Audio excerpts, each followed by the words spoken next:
Abacuque. E passei a semana ali na Abacuque. Agora de manhã parece que o Senhor entrou no meu coração e mudou tudo. Eu falei, Senhor, o Senhor tem que nos mostrar e nos direcionar sobre aquilo que o Senhor quer.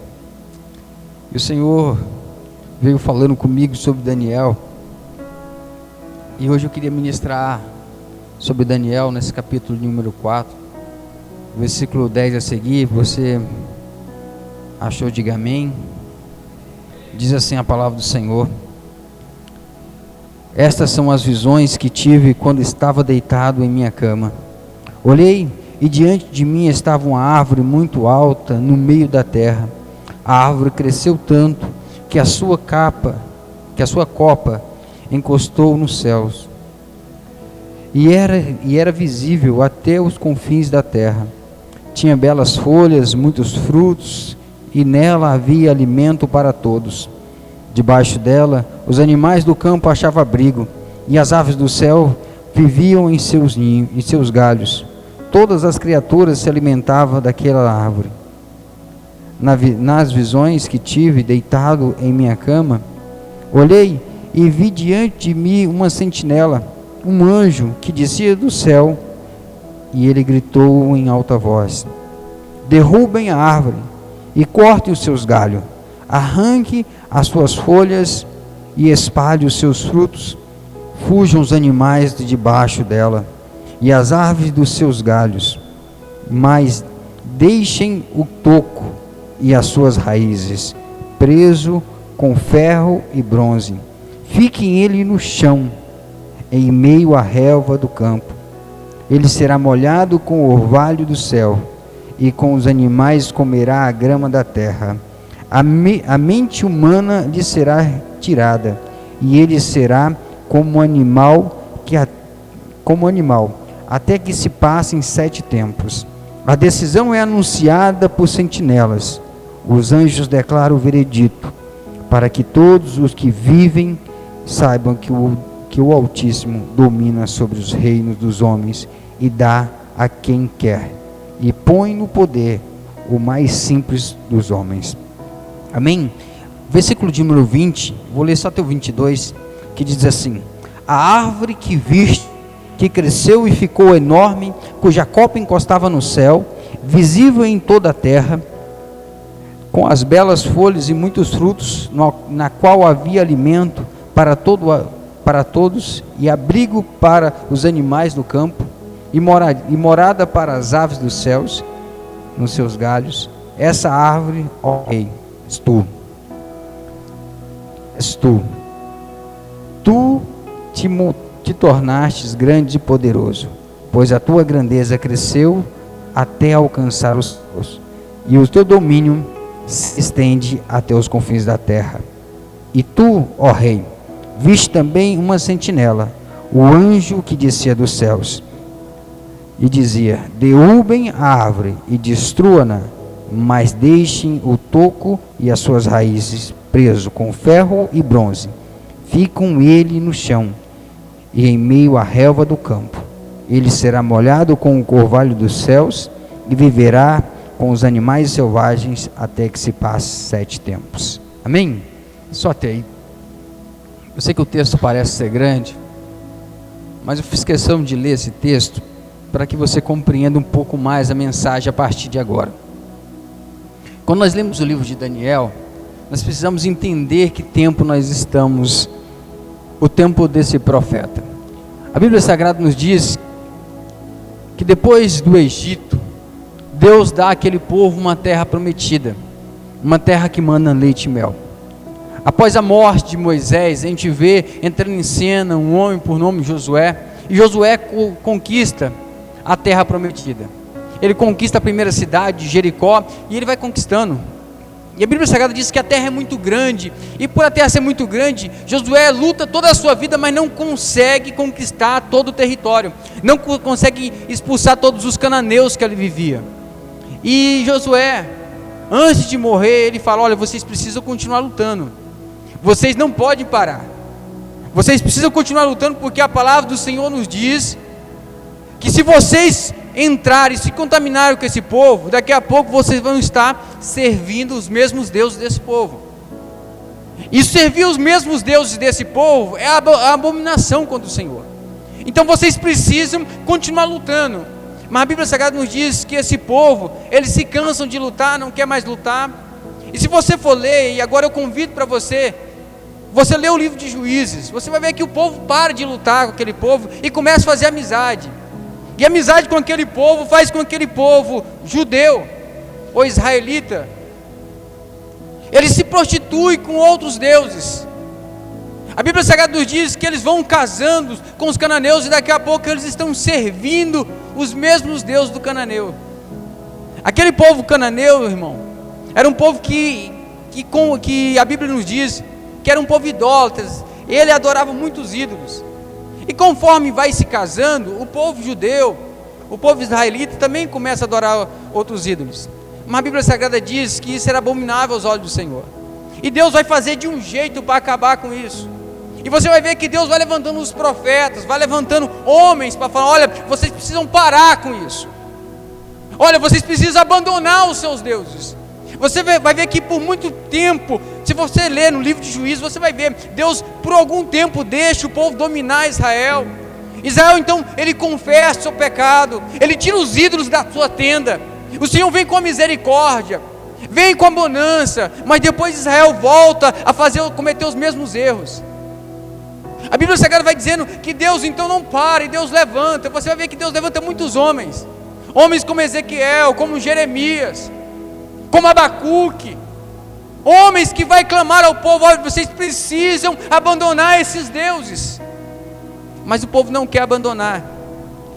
Aí o Senhor então fala: agora vai trazer um castigo sobre esse povo. E qual o castigo, pastor? O castigo é levar esse povo cativo por 70 anos, como diz Jeremias, até o cativeiro babilônico. Esse povo vai ficar 70 anos lá de castigo e vai ouvir uma palavra. Qual palavra? A palavra através de um profeta, Ezequiel: vocês estão aqui porque vocês desobedeceram a Deus. Vocês estão aqui por causa dos seus deuses. Irmãos, pensa num castigo que deu certo. Um castigo que deu certo a tal ponto que hoje, se você pegar um judeu, você pode matar um judeu, mas ele não adora nenhuma estátua, ele não adora nenhuma figura, nenhuma foto. Não tem quem faça alguém adorar, um judeu adorar alguma coisa. Pastor, o que está dizendo? Estou dizendo que o castigo de Deus traz sobre nossas vidas, sobre a vida daquele povo, traz com que a gente faça retornar o nosso pecado e fala: isso está errado. Faz com que a gente retroceda e fala: não, isso está errado. Pastor, o que você está dizendo? Estou dizendo que o castigo de Deus, até o castigo de Deus é bom para a gente. E eu quero ministrar isso sobre a sua vida, nesses poucos minutos que me tem, porque a Bíblia Sagrada diz que agora aquele povo está lá na Babilônia, está cativo. A Bíblia Sagrada nos diz que aquele que levou cativo foi um homem chamado Nabucodonosor. É muito interessante quando você entende esse período do cativeiro. Se você ler Abacuque, você vê que Abacuque, Deus revela, Abacuque grita ao Senhor: Senhor, nós pedimos justiça, o Senhor precisa fazer justiça. E Deus fala: Abacuque, vocês estão em pecado, vocês pedem por justiça? Eu vou trazer uma nação. E aí revela: eu vou trazer Nabucodonosor. Aí Abacuque fica: Senhor, mas como o Senhor vai trazer uma nação que é mais ímpia do que nós, mais ímpia do que a gente, e vai colocar essa nação sobre nossas vidas, e nós seremos escravos dele? E o Senhor fala: Abacuque, o justo viverá pela fé. Você vai ter que acreditar que eu estou fazendo o caminho certo, e através de mim, esse povo, através desse castigo que eu vou trazer, esse povo vai quebrantar o seu coração. A Bíblia Sagrada nos diz então que Deus traz, irmãos, isso é maravilhoso, porque Deus traz essa nação toma, leva Israel cativo, e agora Israel está no cativeiro, e a Bíblia Sagrada nos diz que quem está no comando? Nabucodonosor. E Deus agora, na sua infinita misericórdia, aparece para Nabucodonosor num sonho. E eu quero que você entenda agora sobre essa ministração, até que ponto Deus vai agir para salvar um homem. Eu não sei se você já compreendeu, já leu esse texto, mas eu lendo esse texto, toda vez que eu leio esse texto, eu imagino o tamanho do amor de Deus para me salvar e para te salvar. Até onde Deus está disposto a ir para salvar alguém?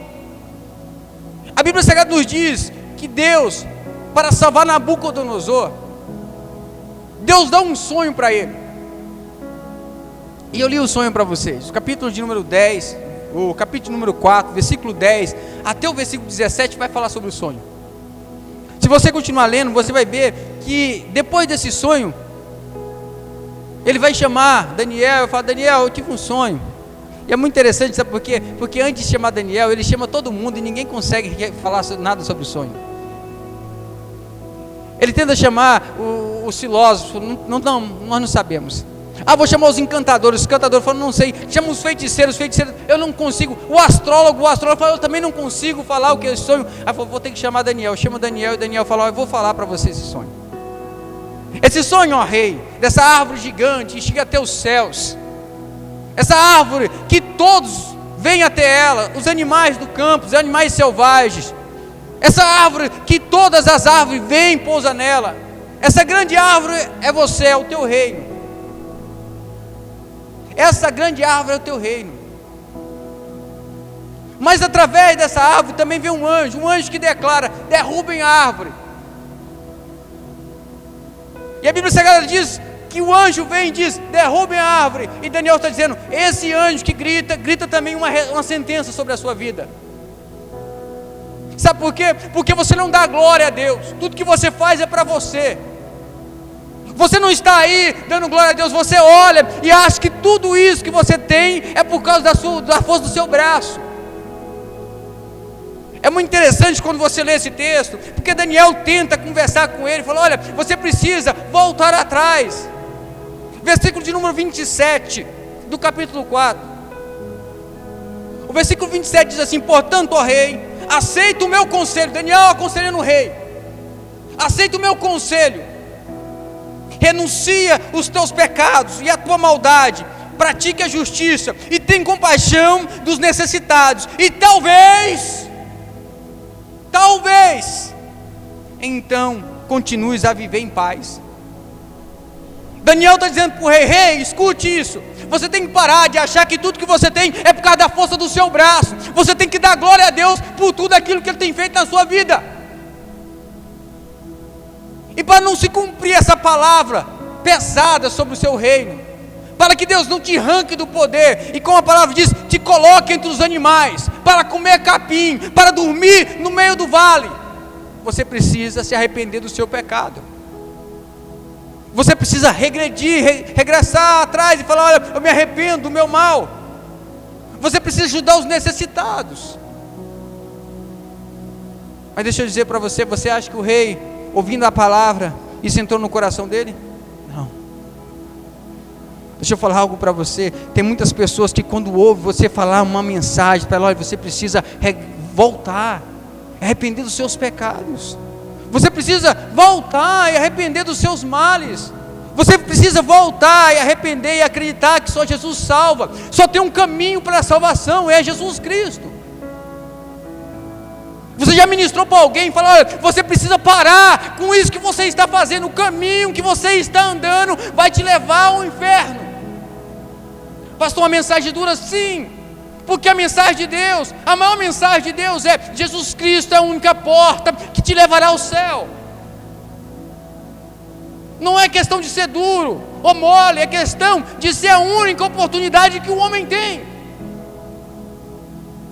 A Bíblia Sagrada nos diz que Daniel fala: você precisa renunciar, você precisa se arrepender, mas não se arrepende. Quantos de nós não somos assim, irmãos? Nós não se arrependemos na primeira mensagem que Deus vai e fala com o nosso coração.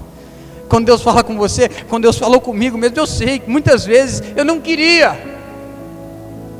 Eu lembro que minha mãe estava lá, muitas vezes acabava mais cedo a minha aula, e eu descia, e quando eu descia, na esquina que eu descia da escola, era a igreja que minha mãe ia. E aí minha mãe via aquela multidão de gente descendo, falou: meu filho deve estar no meio deles. Aí minha mãe sai da igreja e ia para a esquina. Aí eu estou descendo, irmãos, daqui a pouco que eu olho minha mãe na esquina. E sabe que mãe tem um radar de longe.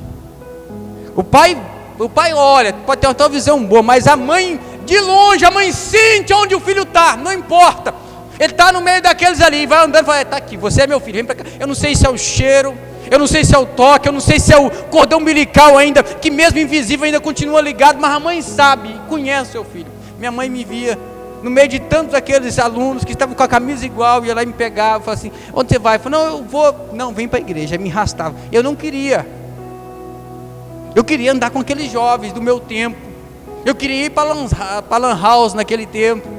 Mas o Senhor, Ele por muitas vezes bate na porta do meu coração, Ele bate na porta do seu coração. Por muitas vezes o Senhor está batendo através do Espírito Santo, falando: olha, você precisa voltar para a sua casa, você precisa voltar para a minha presença. O Senhor não desiste da gente. A Bíblia Sagrada nos diz, no versículo 29, desculpa, um ano depois, 12 meses se passaram. Nabucodonosor, não, ele se esquece de tudo, da palavra. Ele acha que aquela palavra foi lançada ao vento. Não, um ano depois, a Bíblia diz assim, versículo 29, depois de 12 meses, quando o rei estava andando no terraço do palácio real da Babilônia, versículo 10, disse: acaso não é esta a grande Babilônia, que eu, olha ele, olha, veja quantos eus, quantos minhas, quantos pronomes possessivos ele tem nesse versículo. Deus falou: você precisa me glorificar, porque senão você vai ver onde vai ficar, onde você vai parar. Olha o que ele diz, versículo de número 30, e disse: acaso não é esta a grande Babilônia, que eu construí com o meu capital, com o capital do meu reino, com o meu enorme poder e para a glória da minha majestade. Aquele homem coloca tudo em si: não, foi eu, meu poder, minha majestade, meu nome, meu dinheiro, meu, tudo meu. Mas ele nem acaba de falar, o texto fala que ele nem acaba de falar, e a sentença vem lá do céu. Qual a sentença, pastor? A sentença que foi dita antes: a árvore sendo derrubada, a árvore sendo cortada. O texto diz que Deus colocou nele uma loucura. O rei, o grande rei, o rei de todas as nações, ficou louco. E durante 7 anos, fala comigo assim, 7 anos. Não, fala comigo, 7 anos. 7 anos aquele homem ficou louco. Ele desceu do palácio, irmãos, e ele ficava passando com os animais. Imagina alguém perder a consciência e descer do grande palácio e andar entre os animais. Imagina aquelas pessoas olhando e falando assim: quem é aquele? Quem é aquele que não faz mais a barba? Quem é aquele que não corta mais o cabelo? Quem é aquele que está andando sem camisa pelas ruas? Quem é aquele que está mexendo com o capim? Quem é aquele? Alguém dizer: é Nabucodonosor, o grande rei da Babilônia. O que aconteceu com ele? Está louco. O que aconteceu com ele? Está louco. Mas ele não reina. Por quê? Porque ele ficou louco. E não há remédio, não há remédio. E os médicos? Ixi, não, todo mundo esqueceu dele. 7 anos pastando, 7 anos andando no meio dos animais, 7 anos com barba grande, cabelo grande, 7 anos sem se cuidar, 7 anos comendo aquilo que os animais comem. O texto diz, e ele pastava. Você imagina alguém que sempre vestiu bem, agora vestindo como um mendigo no meio das ruas? Pastor, isso não acontece? Claro que acontece.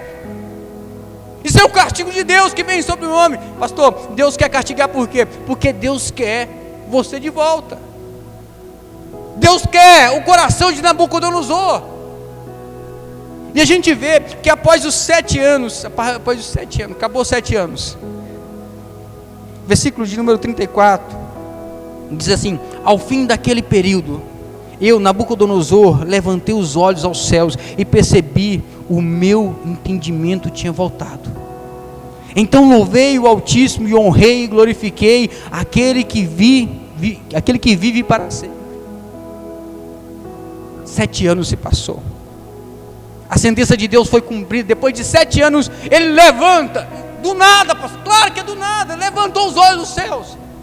Imagina alguém que está aqui, cabelo grande, barba grande, mal vestido, maltrapilho, no meio do pasto, no meio dos animais. Daqui a pouco Deus olha, a sentença acabou.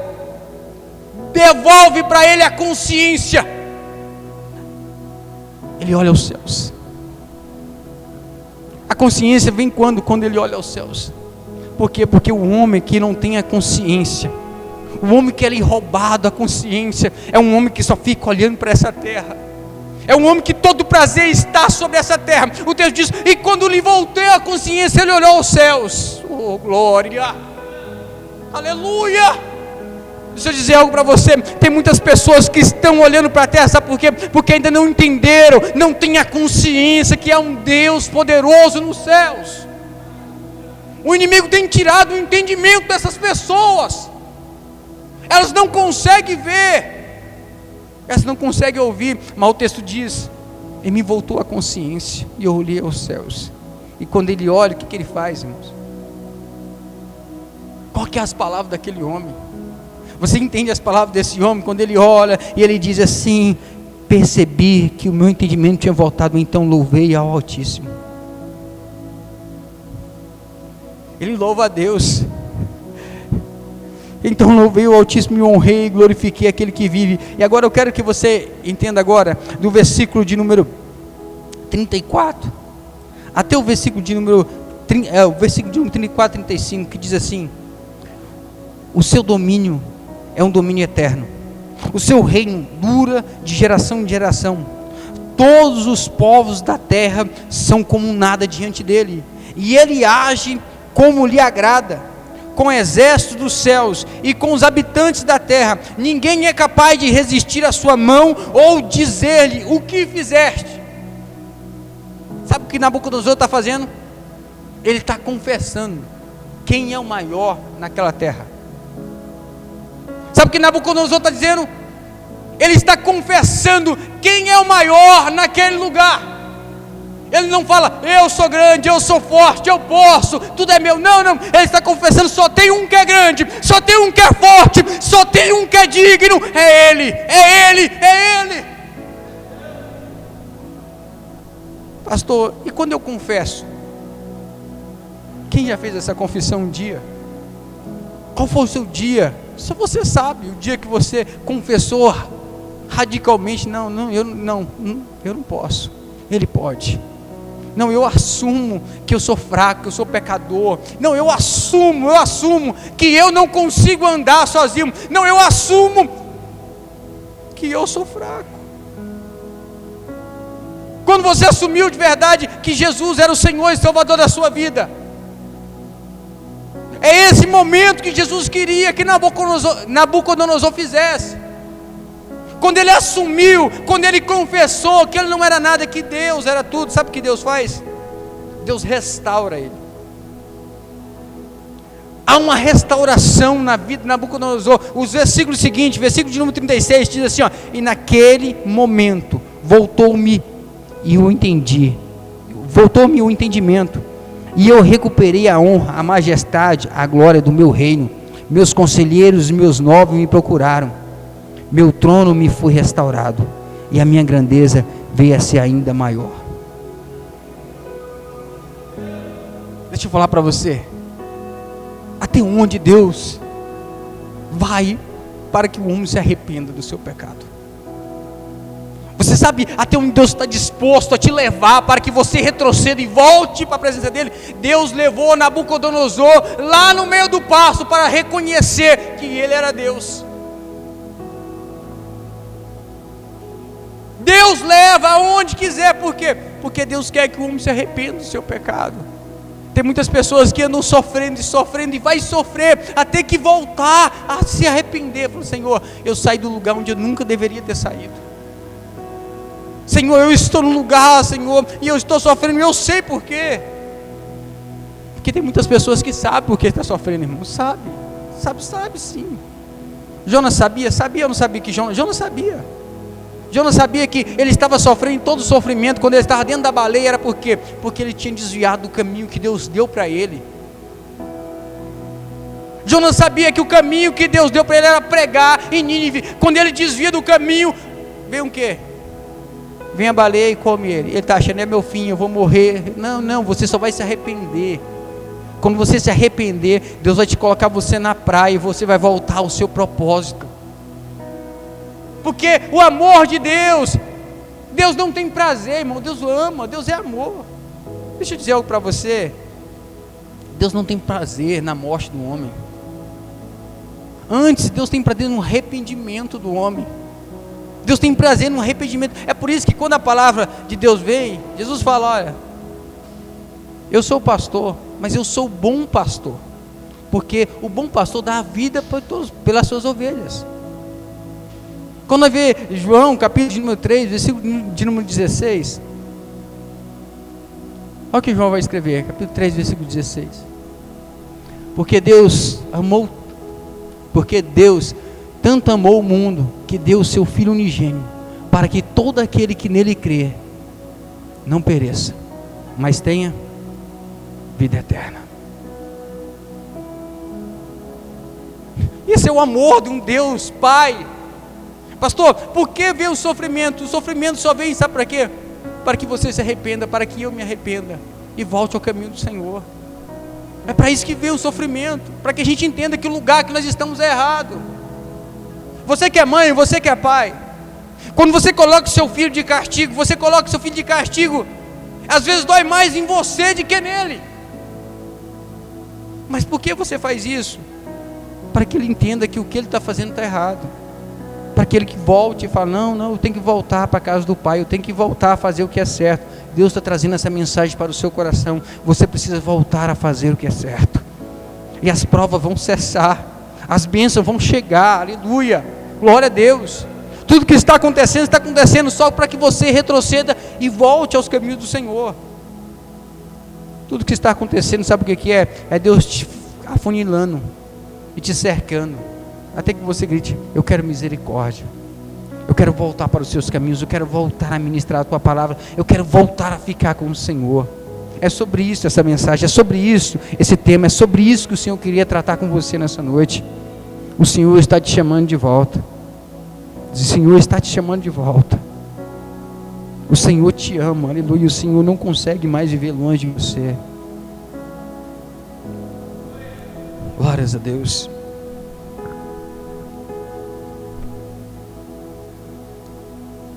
Irmãos, eu estou acabando essa mensagem. Mas antes de acabar essa mensagem, eu queria fazer um apelo aqui. Se tem alguém que quer aceitar Jesus, pastor, eu quero aceitar Jesus, você pode vir à frente. Pastor, eu quero reconciliar, eu me sinto fraco, eu estou me sentindo, sabe, eu estou um tempo afastado, eu quero reconciliar com Cristo. Eu quero convidar você a vir à frente. Não, vem aqui à frente, nós iremos orar por você. A Bíblia Sagrada fala que Deus ia cortar a árvore, mas não fala que ia arrancar as raízes. Não, cortou, mas deixou o tronco no chão. Sabe por quê? Porque Deus sabia que daqui a pouco aquele tronco que estava no chão ia renascer, ia formar grande árvore novamente. Talvez você está assim hoje, sentindo cortado, sentindo fraco. Você fala, pastor, eu preciso de uma oração. Vem aqui na frente, nós iremos orar por você, nós iremos ungir e profetizar na sua vida. Aleluia. Tem alguém que quer voltar, que alguém que quer receber uma oração? Se você quiser, vem aqui na frente. Esse é o seu momento, esse é o momento que Deus guardou para falar contigo. Amém? Temos alguém? Não? Todo mundo? Glória a Deus, que Deus continue abençoando a sua vida. Irmãos, eu quero orar por você. Você pode se colocar sobre os vossos pés? Eu quero orar pela sua vida.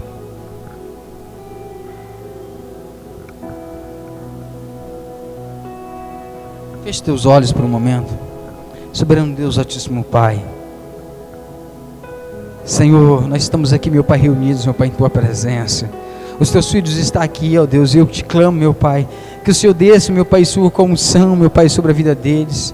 Guarda eles, meu Pai Senhor, de todo mal, Pai. De tudo, meu Pai Senhor, que o inimigo possa, meu Pai Senhor, tentar. Pai, eu quero orar, meu Pai Senhor, para que o Senhor possa bloquear, meu Pai Senhor, todo o acesso, meu Pai, de Satanás, meu Pai Senhor, a vida dos teus filhos. Eu oro, meu Pai Senhor, que toda a armadilha, meu Pai, que foi feita, Pai, que toda emboscada, meu Pai Senhor, que o inferno, meu Pai Senhor, tem planejado, meu Pai, em nome de Jesus. Eu oro, meu Pai, que caia por terra agora, todo mal caia por terra, meu Pai, todo laço do passarinheiro seja cortado, seja quebrado, e que o Senhor mande os teus anjos à sua casa, meu Pai, anjos à sua família, anjos, meu Pai Senhor, na vida desses teus filhos, Pai. E eu oro, meu Pai Senhor, para que o Senhor possa, meu Pai, fortaleça o fraco, cura, meu Pai Senhor, os doentes, meu Pai, levante, meu Pai Senhor, o caído, meu Pai.